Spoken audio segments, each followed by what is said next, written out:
Блядь, прилет возле меня. Pay close attention to these images. You are seeing Kyiv in the early morning of May 24th, 2026. This is not a movie. This is not a reenactment.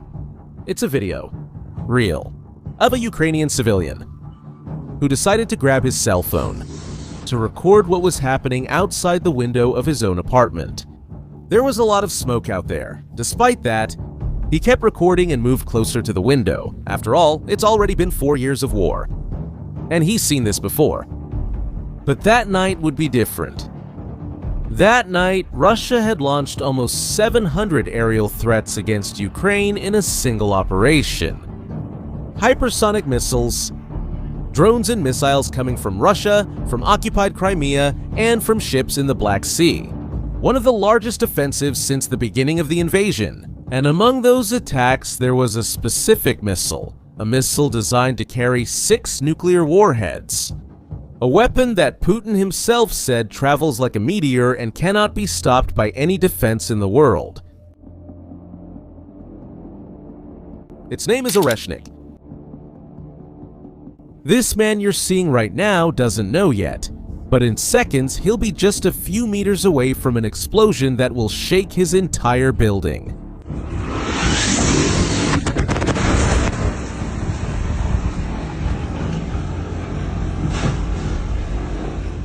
The most disturbing part of that night wasn't the explosion. It was where Putin chose to aim the Oreshnik. The Oreshnik is an intermediate-range ballistic missile. In Russian, that means the sailboat. But it's what this weapon carries that terrifies the West. The Oreshnik releases up to 6 independent warheads in mid-flight. Each warhead releases 6 more small bombs of its own. 36 impact points in a single shot at Mach 10 speed, almost 10 times the speed of sound. And here's the detail that changes everything. Oreshnik was designed to carry nuclear warheads and has enough range to reach the main European capitals: Berlin, Warsaw, Paris, London. Russia used the Oreshnik 3 times against Ukraine: in November 2024 against Dnipro, in January this year against Lviv, and now on May 24th against Bila Tserkeva, in the Kyiv region, each used closer to the capital, each used closer to civilians, and always met with the same Western response: condemnation without action. 3 Oreshniks, 3 condemnations, 0 consequences. But wait to see what Putin really hid in the early hours. Because Russia told one thing to the world and did something completely different. The Russian Ministry of Defense said that the missiles hit military command and control centers, air bases, and the military industry, and assured that no civilian targets were hit. That's what Russia said. Now see what Russia did.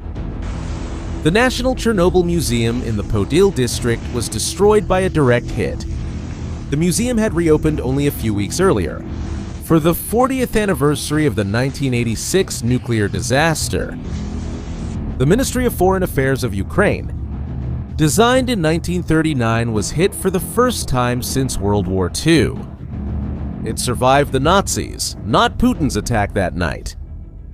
The National Philharmonic, the Kiev Opera, the National Art Museum, the Catholic Monastery, hit at 4 in the morning, a school with people sheltering inside.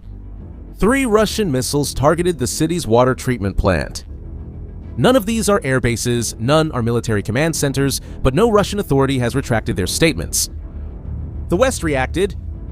Macron declared the end of the line for Putin's war. Kaja Kallas called it deliberate nuclear recklessness. Von der Leyen promised more support for Ukrainian air defense. The meeting of the European foreign ministers was called for a few days later. The only concrete action came from Poland, which sent fighter jets on its own, without collective coordination. But while Putin was destroying museums in Kyiv, no one was paying attention to what Ukraine was doing on the other side. On the same night, Ukrainian special forces hit the terminal, Tamanavtogaz in southern Russia.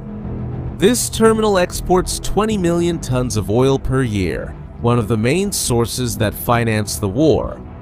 At the Novorossiysk naval base, 2 Russian ships were hit. 3 drone command posts were destroyed in Belgorod, Donetsk, and Kursk. And 200 kilometers from Moscow, Ukrainian special forces set fire to a strategic gas facility. While Russia was attacking museums, Ukraine was destroying the logistics of the war. Putin was burning memory. Zelensky was burning the Russian fuel tank. That's the big difference. And here comes the question that supports the whole story. Why did Putin launch a missile designed for nuclear warheads and against a garage co-op? There are 3 possibilities, each more disturbing than the last. The first was inaccuracy. Technical analyses show that Oreshnik abandoned the fine guidance system of traditional precision missiles. In other words, it's not accurate. When the warheads separate, they fall wherever they happen to, which means Russia is firing nuclear weapons at cities without controlling where they land. The second was exactly what Russia said: military targets, but no independent source. Found any military target destroyed there? The Russian command and control was, according to the evidence, a row of garages. The third is that it was intentional. This is the most widely accepted interpretation among Western analysts. The target was never military, the target was the West. Putin chose garages precisely because the material impact doesn't matter. What matters is to intimidate. In no scenario does Putin come out well from this situation. But what lies behind that night is even more revealing. The truth is simple. The repeated use of Oreshnik is not. It's not a sign of strength, it's a sign of desperation.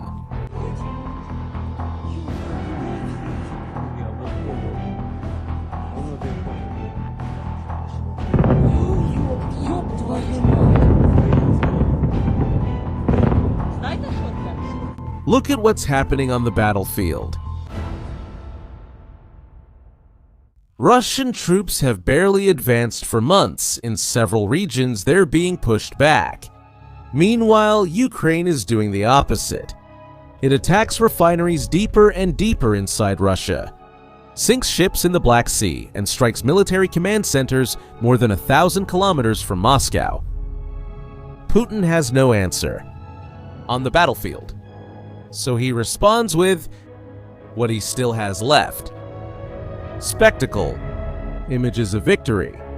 For the Russian public, while the Russian economy sinks under sanctions and while Putin burns millions manufacturing images of victory, it is ordinary Ukrainians who pay the real price of this war.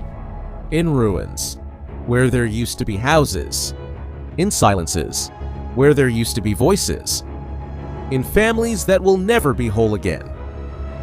Every Oreshnik that Putin fires is less a demonstration of strength and more a confession of weakness, and those who are really paying attention have already understood.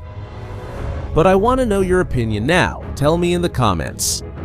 Of the 3 hypotheses about Oreshnik, which one do you think is the real one?